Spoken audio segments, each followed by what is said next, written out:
Lots of people say there's no evidence for God. Well, we're going to knock that one out in 3. I'm just going to have to keep it simple, throw in the old 1-2 combo, get in and out real quick, and let you fine folks chat all about it, okay? Punch 1 I'm going to call the info uppercut. When's the last time you walked into a library and asked, hey, where are all the books that have been written by mindless products of natural laws? The librarian would probably laugh at you and tell you that no such books exist. They don't exist because they can't exist. Why not? Because first of all, it's just common sense. The words that form the message in books always originate from a person with a brain. Or to say it a bit more scientifically, the message of the book, the purpose, comes to be understood by the orderly placement of the words, design, and information. Ah, information. Now, anytime we find info, these basic laws always apply. Number 1, matter doesn't spontaneously produce information. Number 2, only a mental source, intelligence, can generate new creative information. In other words, just like those books that couldn't originate without a mind, neither could life. Why not, you ask? Because we know that DNA contains information. Therefore, the laws of information science apply, which means the information in DNA couldn't have spontaneously generated, and that a mind is behind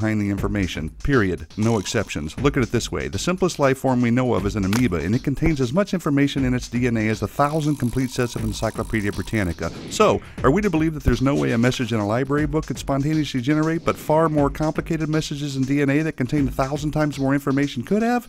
Not likely. You see, when it comes to life or anything else that contains information, the laws of information science confirm the necessity of a creative mind. And guess what? In the very first book of the Bible, it just happens to mention that. In the beginning, God created. Bam! Uppercut lands on the chin. And now here comes the indefensible head blow. We'll call this the not a big bang bing swing, the KO to the claim that there's no evidence of God, the law of causality, left hook of doom. It goes like this. Everything that had a beginning had a cause. The universe had a beginning, therefore the universe had a cause. Now, either something caused the universe to come into existence, or nothing caused it. Huh.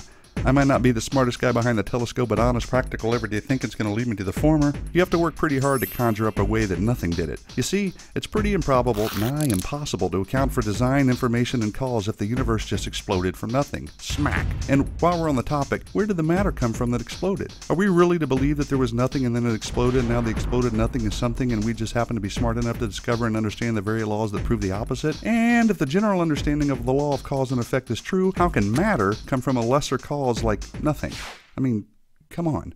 I don't have a bunch of letters after my name, but even a monkey knows better. And yeah, I snuck in a couple of extra jabs in there, so sue me.